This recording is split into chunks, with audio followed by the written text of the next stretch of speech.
नमस्कार दोस्तों, कैसे हो आप सब। आज हम रीट लेवल सेकंड के लिए घातांक करने के जो हमारे पिछले दो वीडियोस थे उनका पार्ट थर्ड लेकर आए हैं और बहुत अच्छे क्वेश्चन करने की कोशिश करेंगे। और मैंने आपको जितने भी अभी तक घातांक करने के कंसेप्ट बताए हैं उनको दोनों वीडियो को आप एक बार और अच्छे से देख लेना। और अगर आप उससे रिलेटेड और क्वेश्चन चाहते हैं, क्योंकि देखो यूट्यूब पे इतना पॉसिबल नहीं होता है कि मैं नंबर ऑफ क्वेश्चन ज्यादा करवा पाऊँ आपको, है ना। तो आप अगर घातांक करने से रिलेटेड सीट्स चाहते हैं, पीडीएफ चाहते हैं, तो आप हमको व्हाट्सअप नंबर या फिर टेलीग्राम जो मैंने लास्ट में लिंक दे रखा है उसको ज्वाइन करिए, आपको पीडीएफ मिल जाएगी। ठीक है, तो स्टार्ट करते हैं आज इसका पार्ट थर्ड के अंदर अपन कुछ अच्छे क्वेश्चन करने की कोशिश करेंगे। देखो देखते हैं कि जैसे 243 की पावर x/5 डॉट 3 की पावर 2x+1 और डिवाइड बाय 9 की पावर x डॉट 3 की पावर x-1 ये हमारे पास लिखा हुआ है। ठीक है, अगर आपके पास ये वाला स्टेटमेंट लिखा हुआ है, ये क्वेश्चन लिखा हुआ है, इसको सिंप्लीफाई करके इसका आंसर चाहिए, तो सबसे पहली चीज आप अगर इन सभी को देखोगे ना तो ये सभी आपको क्या दिख रहे हैं कि 3 की पावर्स है ना, 3 के फैक्टर के फॉर्मेट में ये सभी 3 की पावर के फॉर्मेट में अपन तोड़ सकते हैं ना। तो मैंने आप लोगों को क्या सिखा रखा दोस्तों कि आप अगर इस वाली चीज को देखोगे ना तो आपको इसमें क्या नोटिस करना है कि बाहर क्या लिखा हुआ, बाहर देखोगे तो पावर जो है ना वो डिवाइड में 5 है ना। इसकी जो सर्च लिखी हुई है डिवाइड में कितना 5 है, तो हमको इस 243 को ऐसे तोड़ना है कि ये किसी ना किसी की पावर क्या बना रहा हूं, इस 5 के मल्टीपल में बना रहा हूं। तो ये जो 243 होता है ना आपका, ये 3 की पावर 5 बनाता है। जैसा जैसा आप लोग प्रैक्टिस करते जाओगे ना आप लोगों को वैसे डायरेक्ट जज हो जाएगा ना। तो इस 243 को काट के क्या मैं ऐसा बोल सकता हूं कि ये 3 की पावर कितना बनाता है दोस्तों, 5 है ना, 3 की पावर 5 बनाता है। ठीक है, ओके, अब यहां पे देखता हूं ये भी 3 है। ठीक है, क्योंकि अगर मैं इसको सिंप्लीफाई करना चाहता हूं ना तो मुझे सभी को सेम बेस के अंदर कन्वर्ट करना पड़ेगा। तो सेम बेस में कन्वर्ट कर रहा हूं, सबसे छोटा 3 था तो 3 के रेस्पेक्ट में इसको थोड़ा 243 को 3 की पावर कितना हो गया 5, ये 3 का 3 है आपका, ये 9 की पावर x लिखा हुआ है। तो इस 9 को भी आप लोग ब्रेक करा के क्या बोल सकते हो, ये 9 को हम 3 की पावर कितना बोल सकते हो दोस्तों 2, है ना, 3 की पावर 2 है और बाहर कितना x है। यहां तक की चीज क्लियर। अब मैंने आप लोगों को सिखा रखा है कि यार ब्रैकेट के अंदर और बाहर, क्योंकि 243 की जगह पर आप 3 की पावर 5 लिखोगे तो यहाँ एक ब्रैकेट बन जाएगा ना। तो ब्रैकेट के अंदर और बाहर जो पावर होती है वो पावर हमेशा आपस में मल्टीप्लाई होती है। अगर ये पावर हमेशा दोस्तों आपस में मल्टीप्लाई होती है तो इस 5 से तो ये 5 आपका कैंसिल आउट हो जाएगा, है ना। अब यहां आप लोग क्या जज कराओगे कि यार 5 से 5 कैंसिल हो गया, तो यहां से केवल 3 की पावर x बन रहा है और यहां पे 3 की पावर 2x+1 बन रहा है। ध्यान देना, क्योंकि चीज को हम स्टेप स्किप करेंगे तभी हम उस क्वेश्चन को ऑपरेट करना सीखेंगे। ठीक है, तो 243 को 3 की पावर 5 लिखा, 5 से 5 कैंसिल आउट, यहां से 3 की पावर x बन रहा था और ये 3 की पावर 2x+1 है, बीच में डॉट है। इस डॉट का मतलब क्या होता है दोस्तों, मल्टीप्लाई। तो आप लोगों को मैंने सिखा रखा है कि जब भी बेस सेम होंगे ना और बीच में मल्टीप्लाई होता है तो उनकी पावर हमेशा आपस में क्या हो जाएगी, ऐड हो जाएगी। अगर उनकी पावर ऐड हो जाएगी तो क्या मैं ऐसा बोल सकता हूं कि यहां से मुझे 3 की पावर x मिल रहा है ना, और यहां से 3 की पावर 2x+1 मिल रहा है, तो ये टोटल 3 की पावर, अगर मैं इन दोनों का सम कराऊंगा तो x और 2x कितना हो जाएगा दोस्तों 3x, और ये प्लस का 1, यही वाली चीज आ जाएगी। ठीक है, डिवाइड बाय, अगर मैं इसको देखूं तो ये 3 की पावर 2x बना रहा है और ये 3 की पावर x-1। अगर यहां पे भी वापस बेस सेम है, बीच में मल्टीप्लाई है, तो दोनों को ऐड करा देना, ये 3 की पावर कितना हो जाएगा दोस्तों 2x और x कितना 3x, और ये माइनस कितना 1। लिख सकते हैं कि हम इसको ऐसा, कोई तकलीफ वाली बात नहीं इसमें ना। अब अगर मैं इसको सोल्व कराऊं तो वापस आप लोग देखोगे बेस सेम है। अगर बेस सेम होता है तो हमको पता है कि डिवाइड के फॉर्मेट में क्या हो जाता है, माइनस। अगर माइनस हो जाता है तो क्या मैं इसको अगली स्टेप में ऐसा लिख सकता हूं कि ये 3 की पावर 3x+1, तो ऐसा कैसा था, है ना। अब बीच में माइनस आ जाएगा तो ये माइनस, और ये क्या लिखा हुआ आगे 3x-1। ठीक है, लिख सकता है ऐसा। तो ये 3 ऐसा कैसा 3x+1, अगर बाहर माइनस है तो अंदर के साइन चेंज, लिख सकते हैं ऐसा। 3x से 3x आपका कैंसिल आउट हो जाएगा, 1 और 1 कितना 2, तो 3 की पावर 2 मतलब आंसर कितना आ जाएगा इसका 9। समझे आप लोग बात को। तो जब भी आप लोगों के पास में इस टाइप का पैटर्न आ जाता है ना तो हमेशा उसको पावर के फॉर्मेट में तोड़ना है और पावर उसकी बनानी जो सबसे छोटा होगा, बस उसमें कन्वर्ट करना, सीधा सीधा इसको ऑपरेट करेंगे। बिल्कुल सिंपल सा क्वेश्चन था। ठीक है, एक और क्वेश्चन करने की ट्राई करता है ऐसा।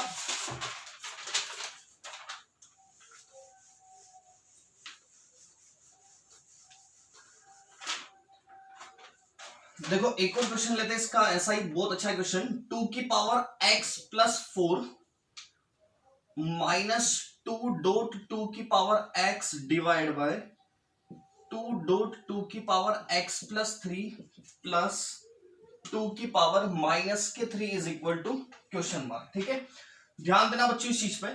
यहां पे लिखा हुआ है 2 की पावर x+4 माइनस 2.2 की पावर x, इसको अपने को सिंप्लीफाई करना है। यहाँ पे x की वैल्यू नीचे है ना, सिंप्लीफाई करना। तो सिंप्लीफाई कराएंगे तो देखना यहाँ पे एक छोटी सी चीज, अगर मैं आपको नॉर्मल ऐसा बोलूं कि 2 की पावर सपोज x+2 लिखा हुआ है, मैंने आपको बोला 2 की पावर कितना लिखा हुआ है x+2, और मैं आपको बोलूं इसकी पहले वाली स्टेप कौन सी थी, x+2 से बनने से पहले कौन सा था, तो आप लोग इसको ऐसा ब्रेक करा सकते हो कि बीच में प्लस है, अगर बीच में प्लस है तो मैं इसको ऐसा लिख सकता हूँ 2 की पावर x इंटू 2 की पावर कितना हो गया 2 लिख सकता हूँ ना ऐसा, क्योंकि बेस सेम होंगे मल्टीप्लाई होगा तभी तो ये दोनों पावर ऐड होगी, तो ये 2 की पावर x+2 को मैं ब्रेक करा के ऐसा भी तो लिख सकता था 2 की पावर x मल्टीप्लाइड बाय 2 की पावर 2, है ना, वापस देखना बेस सेम है तो ये 2 और पावर ऐड हो जाएगी तो x+2 ये वाली चीज बन रही, तो लिख सकते हैं अपन ऐसा। तो सेम कंडीशन जब भी इस टाइप का आपके पास पैटर्न आ जाए ना, ऐसा फॉर्मेट लिखा हुआ होगा, तो आप लोग उसको ब्रेक कराने की कोशिश करना ना, अगर इसको मैं ब्रेक कराऊंगा पहले वाली स्टेप में जाऊंगा तो क्या मैं इसको ऐसा लिख सकता हूं कि इस वाली स्टेप को कि ये जो चीज होगी ये क्या बन जाएगा दोस्तों 2 की पावर x मल्टीप्लाइड बाय 2 की पावर 4, यही वाली चीज बन जाएगी, वापस माइनस ये कितना 2 डॉट 2 की पावर x डिवाइड बाय, ये आपका 2 ऐसा कैसा, ये डॉट मतलब मल्टीप्लाई, ध्यान रखना पॉइंट नहीं है ना, तो ये वापस डॉट और ये 2 की पावर x, इसको भी अपन 2 की पावर 3 लिख सकते हैं, ठीक है। ऐसा क्यों लिख रहे हैं, क्योंकि यहाँ पे भी प्लस है, इसका मतलब कि बीच में मल्टीप्लाई था पहले, तो ये 2 की पावर x मल्टीप्लाइड बाय 2 की पावर 3 है ना, बेस सेम होगा तो पावर ऐड होके वापस यही वाला सिनेरियो बन रहा है, ठीक है। प्लस ये 2 की पावर -3 इसको मैं 1/2 की पावर 3 भी तो लिख सकता हूँ, कोई इश्यू वाली बात ही नहीं इसमें, है ना, क्योंकि माइनस होता है पावर तो अपन चेंज कर देते हैं उसको ऊपर नीचे, ठीक है। वापस अब यहां से देखना 2 की पावर x आपको यहां पे भी दिख रहा है, 2 की पावर x आपको यहां पे भी दिख रहा है, तो क्या मैं एक काम कर दूं कि इन दोनों में से कॉमन ले लूं 2 की पावर x को, अगर मैं यहां से 2 की पावर x को कॉमन लेता हूं ना, तो अब आप लोगों के पास क्या बचा 2 की पावर 4, 2 की पावर 4 मतलब क्या होता है 16, तो आप लोग यहां पे कितना लिख दोगे दोस्तों 16, ठीक है। माइनस ये 2 की पावर x तो कॉमन ले लिया, कॉमन लेना मतलब होता है उस नंबर से डिवाइड करवाना, तो 2 की पावर x से डिवाइड करवाया तो ये तो खत्म, यहाँ पे केवल ये बचेगा, तो 16 बचा, माइनस था तो माइनस, वापस 2 की पावर x से 2 की पावर x खत्म हो गया, केवल क्या बचा 2 बचा, तो यहाँ पे 2 डिवाइड बाय, यहां से ऐसा कैसा कुछ कॉमन नहीं है तो सीधा सीधा मल्टीप्लाई के फॉर्मेट में, तो इसको आप सीधा सीधा ऐसे लिख दो मल्टीप्लाई करवा के, ठीक है, 2 की पावर 3 और प्लस ये 1/, कितना दोस्तों 8, समझा आप लोग मेरी बात को, है ना। अब यहाँ पे वापस ऐसा मत करना कि बेस से में तो ऐड कर देना, क्योंकि हमको कैंसिल करना है ना तो हम ऐड नहीं कर सकते, ठीक है। अब ये 2 की पावर x से 2 की पावर x आपका खत्म, 16 में से 2 लेस करेंगे तो कितना आ जाएगा दोस्तों 14 डिवाइड बाय 2 की पावर 3 8 टू जाए कितना 16 प्लस वापस ये 1/8 तो 1/8, ठीक है। एलसीएम लोगे यहां से 16 आ जाएगा, 16 से 16 खत्म, ऊपर कितना 14 प्लस 8 टू जा 16, ये 2 14 टू 16, 16/16 कितना आ जाएगा आप लोगों के पास आंसर, एक आंसर, समझे आप लोग बात को। तो बहुत इजी तरीका है, जब भी इस टाइप का पैटर्न आ जाएगा आपको कुछ भी नहीं करना है, केवल इसकी जस्ट एक स्टेप पहले जाना है, सीधा सीधा ब्रेक करना, आपके पास आंसर अपने आप आ जाएगा, समझे आप लोग मेरी बात को। एक और एग्जांपल लेते हैं इसी तरीके का, देखो ये वाला पैटर्न बहुत इंपॉर्टेंट पैटर्न है, स्पेशली राजस्थान गवर्नमेंट के अंदर, सेंट्रल गवर्नमेंट में एक जमाना था जब ऐसे पूछते थे, है ना, लेकिन अब थोड़ा सा अप आता है सेंट्रल गवर्नमेंट में, तो आपको स्टेट लेवल के लिए ये वाले क्वेश्चंस अच्छे से प्रैक्टिस करनी है। अच्छा क्वेश्चन, यदि a की power x is equal to b की power y is equal to c की पावर z, है ना, and b square is equal to ac, तो आपको फाइंड करना है कि y की वैल्यू क्या होगी, ठीक है। ओके, यहां से समझने की कोशिश करते हैं, आपको बोला कि यदि a की power x is equal to b की power y is equal to c की पावर z, है ना, और B square is equal to AC, तो आपको फाइंड करना है कि y की वैल्यू क्या होगी। देखो दोस्तों यहाँ पे एक छोटी सी चीज को ध्यान देना है, कंसेप्ट सिखा रहा हूं, अगर कभी भी आपके पास कोई रेशो का भी फॉर्मेट हो ना, तो आप कैसे करते हो समझना, जैसे मैं ऐसा लिखूं 2a is equal to 3b is equal to 4c, है ना, सपोज मैंने लिखा कि 2a is equal to 3b is equal to 4c, ये तीन वैल्यू आपस में फंसी हुई भी एक दूसरे में ना, तो हम क्या करते हैं, ये जो तीनों वैल्यू फंसी हुई होती है ना, इसको आजाद कराने के लिए हम क्या करते हैं बच्चों, इसको हमेशा किसी कांस्टेंट के बराबर मानते हैं। तो जैसे कि तीन वैल्यू बराबर में थी, इसको आजाद करने के लिए किसी कांस्टेंट के बराबर माना, तो सपोज किसके बराबर मान लिया, k के बराबर मान लिया ना। अब जैसे ही इसको किसी कांस्टेंट के बराबर मानते ना, तो रूल क्या होता है कि इसका मतलब ये वाला स्टेटमेंट भी इसके बराबर है ना, और ये वाला स्टेटमेंट भी इसके बराबर है, और ये वाला भी किसके बराबर है, इसके बराबर है, कि 2a को भी हम k के इक्वल मान के चल रहे, 3b को भी k के, और 4c को भी किसके k के। तो हम यहां से क्या कर सकते हैं, सिंगल a को निकाल सकते हैं, सिंगल a को निकालेंगे तो ये क्या हो जाएगा दोस्तों k/2, ऐसे सिंगल b को निकाल सकते हैं, ये क्या हो जाएगा k/3, और सिंगल c को निकाल सकते हैं, ये क्या हो जाएगा आपका k/4, ठीक है। तो कहने का मतलब यहाँ पे समझाने की चीज क्या थी कि अगर कभी भी 3 जने 4 जने से बराबर में फंसे हुए होते ना, तो उसको आजाद कराने के लिए हम क्या करते, किसी भी कांस्टेंट के इक्वल मानते, और उसके बाद अलग अलग कंपेयर करवा देते हैं, इसका भी कंपेयर करा देंगे, इसका भी कंपेयर करवा देंगे, है ना, इसका भी कंपेयर करवा देंगे और फिर सीधी सीधी वैल्यू को फाइंड कर लेते हैं। ठीक है, एक और कंसेप्ट इसको समझना, उसके बाद अपन इस क्वेश्चन को ऑपरेट करेंगे। एक और चीज मैंने आप लोगों को बोला कि एक्स स्क्वायर बराबर कितना है, सपोज 36 है ना, x square is equal to 36 है, तो आप लोग x is equal to under root 36 लिखते हो और उसके बाद एक्स इज इक्वल टू कितना लिख देते हो 6, वैसे प्लस माइनस 6 है क्योंकि क्वाड्रेटिक इक्वेशन है ना, तो x इज इक्वल टू आप लोग कितना लिख देते हो यहाँ पे 6 है ना। अब एक छोटी सी चीज नोटिस करना, आप लोगों को मैंने करनी में रूल बताया था कि a रूट x जो होता है ना वो कितना लिखा जाता है, x की पावर कितना 1/a लिखा हुआ जाता है ना, a ऐसे होता है तो ये 1/a लिख देते हैं। ठीक है, एक और चीज कि ये जो रूट होता है ना इसके आगे कुछ भी लिखा हुआ नहीं होता, इसका मतलब इनबिल्ट है कि यहाँ पे कितना लिखा हुआ होगा 2 लिखा होगा। तो अगर मैं ऐसा बोलूं तो क्या मैं इसको ऐसा भी तो बोल सकता था कि ये रूट 36 इसका मतलब ये क्या है 36 की पावर कितना दोस्तों 1/2 कह सकते थे ना, क्योंकि इस रूट का मतलब ही क्या होता है पावर कितनी है 1/2। अब मैं वापस इसको और पीछे ले जाऊं तो क्या मैं ऐसा बोल सकता था क्या कि एक्स स्क्वायर बराबर 36 है, तो एक्स बराबर कितना 36 की पावर कितना 1/2 है ना। तो हमेशा क्या होता है यहाँ पे जैसे ये 2/1 है तो ये जो पावर होती है ना ये जब इधर जाती है तो ये पलटी मार जाती है। ठीक है, तो ये कितना बन जाता है आपका 1/2, यहाँ पे पावर 3 होती है तो इधर पलटी मार देता कितना हो जाता है 1/3। ठीक है, अब इन दोनों कंसेप्ट से मिलकर ये क्वेश्चन सोल्व होगा। आपको बोला यदि a की power x is equal to B की power y is equal to c की पावर z है ना, और आपको b स्क्वायर बराबर ac दे रखा है, तो फाइंड करना y की वैल्यू क्या होगी। तो अब हमारे दिमाग में क्या क्लिक करेगा कि यार ये तीनों चीजें आपके पास बराबर है ना, तो हमको बराबर से आजाद कराने के लिए किसी भी कांस्टेंट के इक्वल मानना है। ठीक है, उसके बाद हमारे दिमाग में ये भी आ जाएगा कि यार यहां से अगर मैं a b और c की वैल्यू निकाल लूं तो उस a b और c की वैल्यू को उठा के अगर मैं इस स्टेटमेंट में डाल देता हूं तो a b और c तो गायब हो जाएंगे, केवल क्या बच जाएगा एक्स वाई जेड, और आंसर इसमें ही चाहिए वाई चाहिए। ठीक है, तो समझना इसको कैसा करेंगे, जैसे a की power x is equal to B की power y is equal to C की पावर कितना था दोस्तों z है ना, तो ये तीन चीजें आपस में बराबर थी तो हमने इसको आजाद करने के लिए किसके इक्वल मान लिया, किसी कांस्टेंट के इक्वल मान लिया k के इक्वल। ठीक है, यहां तक की चीज क्लियर। अब यहां से देखना इसका मतलब ये भी इसके बराबर है ना, ये b की पावर y भी इसके बराबर है और c की पावर z जो है ना वो भी किसके बराबर है, इस k के बराबर। यहां तक की चीज क्लियर। अगर ये ऐसा है तो क्या मैं यहां से ऐसा बोल सकता हूं क्या कि अगर a की पावर x आपका k है तो a की वैल्यू क्या हो जाएगी दोस्तों, k की पावर कितना 1/x। अभी सिखाया कि ये पावर अगर x/1 है इधर जाएगी तो क्या हो जाएगी 1/x है ना। ऐसे मैं डायरेक्ट लिख देता हूं b की वैल्यू मैं ऐसा बोल सकता हूं k की पावर 1/y और c की वैल्यू कितनी बोल सकता हूं k की पावर कितना 1/z यहां से। ठीक है, क्योंकि b के पावर y को भी k के इक्वल, तो b बराबर कितना मिल जाएगा y इधर जाएगा तो 1/y, ऐसे ये भी इधर जाएगा तो क्या हो जाएगा 1/z। यहां तक की चीज तो क्लियर। अब आपके पास a की b की और c की वैल्यू आ गई, लेकिन हमको a b c तो चाहिए ही नहीं था, तो इस क्वेश्चन के अंदर y की वैल्यू निकालने के लिए क्वेश्चन वाले ने एक लिंक दिया कि b स्क्वायर जो है ना वो किसके इक्वल है दोस्तों a/c के।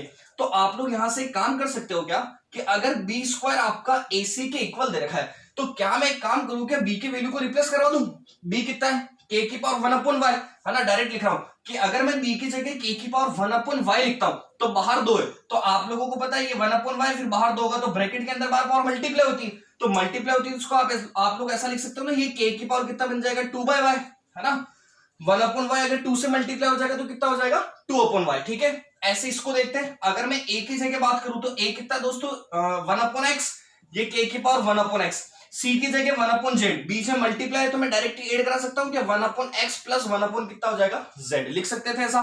ठीक है, अब उसके बाद यहां से बेस सेम है, बेस सेम है तो पावर भी इक्वल होगी, तो ये 2/y is equal to 1/x plus कितना 1/z है ना। यहां से 2/y as it is LCM लेंगे तो xz ऊपर कितना बच जाएगा z प्लस x। अगर आपको y की वैल्यू चाहिए तो यहां से आप लोग क्रॉस मल्टीप्लाई करा देना, ये हो जाएगा आपका 2xz डिवाइड बाय कितना x प्लस z, ये आपके पास y की वैल्यू हो जाएगी। ठीक है, लेकिन देखो इस टाइप के क्वेश्चन को ये मैंने आपको समझाया है इसलिए मैंने एक एक स्टेप लिखी है, आपको स्टेप स्किप करना सीखना है, क्योंकि मैंने आपको बताया था कि मैथमेटिक्स के अंदर सबसे पहले नंबर की शॉर्ट ट्रिक जो है ना वो क्या है, स्टेप स्किप करना ना माइंड में। तो माइंड में कैसा करोगे आप लोग समझना, ये लिखा हुआ है a की पावर x, b की पावर y, c की पावर z और b square is equal to ac, तो डायरेक्ट यही वाली लाइन आएगी ना, डायरेक्ट ये वाली लाइन आपको लिखनी है, तब आपको लगेगा कि हाँ यार हम सही में कुछ सीख रहे हैं ना। ये वाली स्टेप कैसे लिखनी है बच्चों ध्यान देना, ये b स्क्वायर लिखा हुआ आपको पता है ये b है, इधर मैं अगर किसी कांस्टेंट के इक्वल मानूंगा ना तो ये पावर इधर जाएगी तो 1/में आ जाएगी, तो इसका मतलब यहां से हमारे दिमाग में पहले ही फ्रेम क्लियर हो गई कि b की वैल्यू जो आ रही वो क्या रही, जैसे सपोज k माना तो k की पावर 1/y बन रहा होगा, या स्क्वायर तो डायरेक्ट ये लाइन आएगी k की पावर कितना 2/y। समझे आप लोग मेरी बात को। ऐसे ही यहां से अगर मान लो a चाहिए तो आपको पता है x से उधर जाएगा तो 1/x होगा, ऐसे ही सी 1/z होगा और मल्टीप्लाई में तो पावर 8 होगी। तो ये वाला स्टेटमेंट आपके डायरेक्ट बनना चाहिए, तब आप उस क्वेश्चन को फास्ट करना सीखोगे। समझा आप लोग मेरी बात को? उसके बाद तो बिल्कुल सीधा सीधा केवल नॉर्मल कैलकुलेशन करिए। क्लियर है चीज? एक और क्वेश्चन करेंगे ऐसा, ताकि आप इस चीज को बहुत अच्छे से समझ पाओ।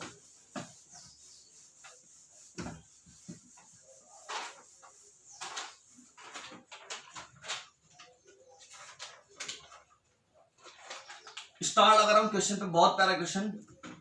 2 की power x is equal to 3 की power y is equal to 6 की पावर माइनस z, और आपको फाइंड करना है कि 1/x plus 1/y plus 1/z is equal to question mark, है ना। देखो ध्यान देना चीज पे, इसको अगर आप लोग कोशिश करो मेरे साथ साथ, तो अपने इसको डायरेक्ट करते हैं थोड़ा। ये 2 की पावर x, 3 की पावर y, 6 की पावर माइनस z, आपको पता है कि इसको किसी भी कांस्टेंट के बराबर मानना है, k के बराबर मान लूं।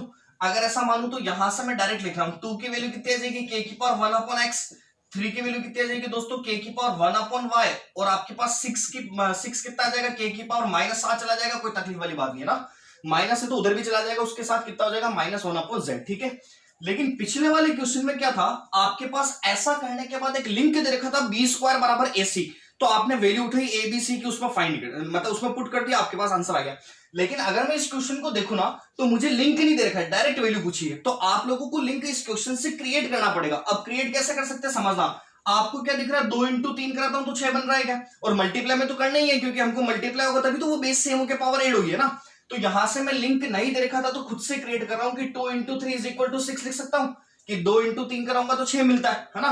अब 2 की जगह कितना, k की पावर 1/x लिख सकते हैं, 3 की जगह k की पावर 1/y, और z की, ये 6 की जगह कितना, k की पावर -1/z। अब यहां से 2 × 3 मल्टीप्लाई में तो पावर 8 होगी, डायरेक्ट लिखा हूं k की पावर 1/x प्लस 1/y लिख सकता हूं इसको, है ना। और 6 की जगह कितना, k की पावर -1/z लिख सकते थे, ऐसा कोई इशू वाली बात नहीं इसमें। अब यहां से देखना, बेस सेम है तो पावर भी 8 होगी, सॉरी पावर इक्वल होगी, तो 1/x plus 1/y is equal to minus का 1/z, ठीक है। अब इसके साथ में कुछ भी प्लस नहीं, तो मैं ऐसा बोल सकता हूं ना, 0 प्लस में है, तो माइनस के 1/z को तो इधर भेजना है, तो माइनस के 1/z इधर जाएंगे तो प्लस के हो जाएंगे, तो 1/x प्लस 1/y प्लस का 1/z कितना आ जाएगा दोस्तों, 0 के इक्वल। समझा आप लोग मेरी बात को? तो बहुत इंपॉर्टेंट पैटर्न था ये, जो अपन ने 3-4 क्वेश्चन करे, चारों ही क्वेश्चन बहुत प्यारे थे, ठीक है। इसके आगे और क्वेश्चन करते हैं, कोई इश्यू है इसमें, कोई दिक्कत वाली बात नहीं है।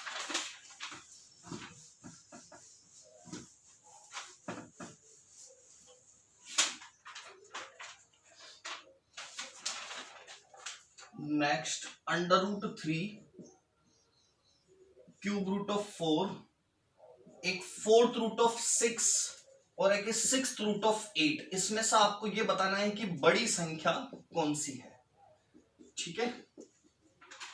हाँ जी, समझने की कोशिश करना। ये वाला पैटर्न भी आपकी स्टेट गवर्नमेंट में बनने के चांस रहते हैं, कि √3 cube root of 4, 4th root of 6, 6th root of 8, है ना। इसके अंदर लार्जेस्ट नंबर कौन सा, बड़ी संख्या कौन सी है। तो देखो, जब भी इस टाइप का पैटर्न आ जाए ना, जहां पे आपको ये 3-4 ऐसे दे रखा हो और इस रूट के अंदर वाले नंबर दे रखे हो, फिर उसमें से बताना हो कि बड़ी संख्या कौन सी, छोटी संख्या कौन सी, या फिर इसको आरोही क्रम में जमाना हो, है ना, छोटे से बड़ा, या अवरोही क्रम में जमाना हो, डिसेंडिंग ऑर्डर में बड़े से छोटा, तब आप लोग क्या करोगे समझना, ये जितनी भी चीजें लिखी हुई ना, इसको इसके सिंपलेस्ट फॉर्म में लेके आ जाओ। इसको इसके सिंपलेस्ट फॉर्म में कैसे लाए, हमने आपको पहले ही बता रखा है कि a√x जो होता है, उसका मतलब होता है x की पावर कितना दोस्तों, 1/, यही होता है, ठीक है। अगर ऐसा होता है तो क्या मैं इसको ऐसा लिख सकता हूं क्या, √3 को 3 की पावर कितना, 1/2 लिख सकता हूं ना ऐसा, क्योंकि इसके ऊपर कुछ नहीं, रूट मतलब तो यही होता है कि 2 इनबिल्ट है, तो ये 3 की पावर कितना, 1/2, है ना। यहां से क्यूब रूट ऑफ 4 था, अगर ये क्यूब रूट ऑफ 4 था तो ये 4 की पावर कितना, 1/3 हो जाएगा, क्योंकि क्यूब रूट ऑफ 4 था ना, 4 की पावर कितना, 1/3। ऐसे ही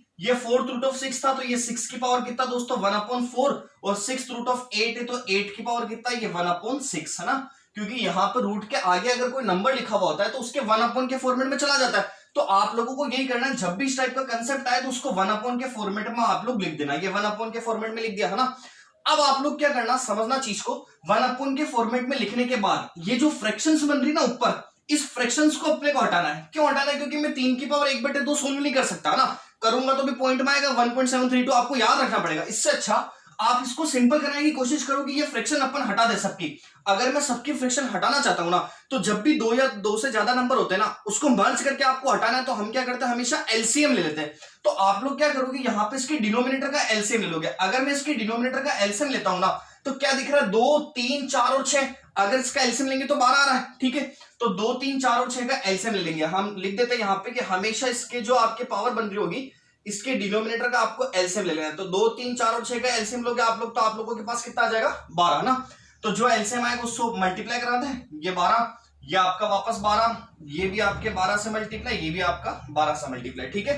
इसको कट कराएंगे तो ये 6 बन गया। इसका मतलब ये इजी हो गया कि 3 की पावर कितना है, 6 है ना, 3 की पावर 6। अब आपको पता है कि 3 की पावर 3, देखो 3 की पावर 6 चाहिए आपको, तो ये 3 की पावर 3, इसके बाहर में कितना बोल सकता हूं आपको, 2 बोल सकता हूं ऐसा, ठीक है।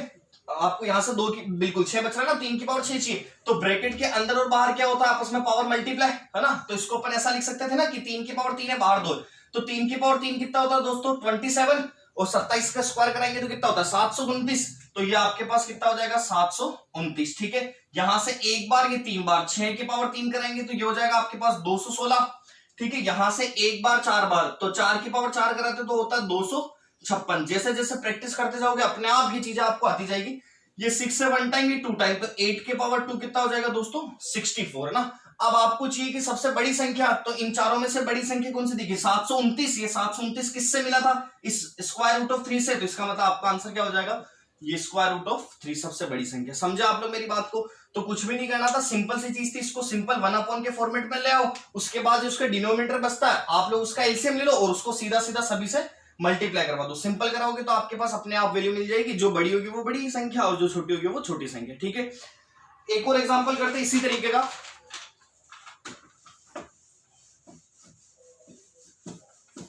आप लोग हमारे साथ जुड़े रहिएगा, कोशिश करेंगे हम कि आपको 30 में से 30 नंबर का कंटेंट पूरा रीड का अवेलेबल करवा देवे। Under root of 2, cube root of 3, fourth root of 4 और 6th रूट ऑफ 6, ठीक है। आपको बताना है कि इसमें से भी सबसे लार्जेस्ट नंबर कौन सा है, ठीक है, लार्जेस्ट नंबर।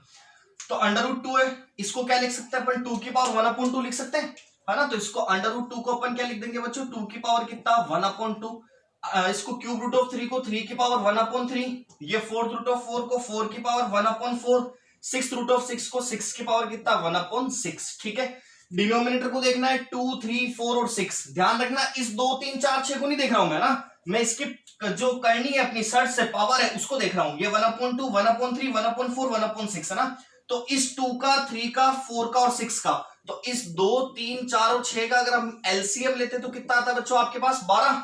तो 12 से मल्टीप्लाई करवा दो, ये 12 से मल्टीप्लाई, ये भी आपका 12 से, ये भी आपका 12 से, और ये भी किससे आपका 12 से मल्टीप्लाई, ठीक है। 2 से काटोगे तो एक बार 6 बार, 2 की पावर 6 तो सबको पता होगा 64 है ना, ठीक है। उसके बाद 3 से एक बार 4 बार, 3 की पावर 4 होता है दोस्तों 81, 6 से एक बार 2 बार, 6 की पावर 2 होता है 36, 4 से एक बार 3 बार, 4 का क्यूब कितना होता है 64। तो अगर आप लोगों को ऐसा पूछ रहे कि सबसे बड़ी संख्या कौन सी, तो ये वाली 81 81 बन रहा ना सबसे बड़ा, 81 कौन सा था, ये वाला। इसका मतलब सबसे बड़ी संख्या कौन सी है, क्यूब रूट ऑफ 3, इन चारों में से। समझा आप लोग मेरी बात को। तो यहां तक की चीज आपके घातांक करने के जितने भी पोर्शन आपके टाइप्स थी, वो टाइप्स मैंने लगभग कवर कर ली है। जो पैटर्न बन सकते थे क्वेश्चन के, वो पैटर्न आपको मैंने इन तीनों पार्ट में कवर करने की कोशिश करी। इसके अलावा भी बहुत सारे पैटर्न ऐसे होंगे जो वर्गमूल घनमूल से रिलेटेड होंगे और उसके बाद घातांक करने के क्वेश्चन के अंदर आएंगे, ठीक है। तो अब अपन नेक्स्ट चैप्टर जब भी वीडियो अपलोड करेंगे वो नेक्स्ट चैप्टर होगा आपका वर्गमूल घनमूल का। और इस घातांक करने के इतने से क्वेश्चन से कुछ भी नहीं होगा, तो आप लोग हमसे जुड़ सकते हो, व्हाट्सएप पे टेलीग्राम से हमसे कनेक्ट हो सकते हो और आप उसमें प्रैक्टिस के लिए हमसे पीडीएफ ले सकते हो। उस पीडीएफ के बाद आप लोग क्वेश्चन करोगे, उस क्वेश्चन में अगर आपको कहीं भी प्रॉब्लम होती है तो आप कभी भी हमको व्हाट्सएप पे टेलीग्राम पे टेक्स्ट मैसेज करके हमसे पूछ सकते हो आप लोग, ठीक है दोस्तों। मिलते हैं, ओके, थैंक यू।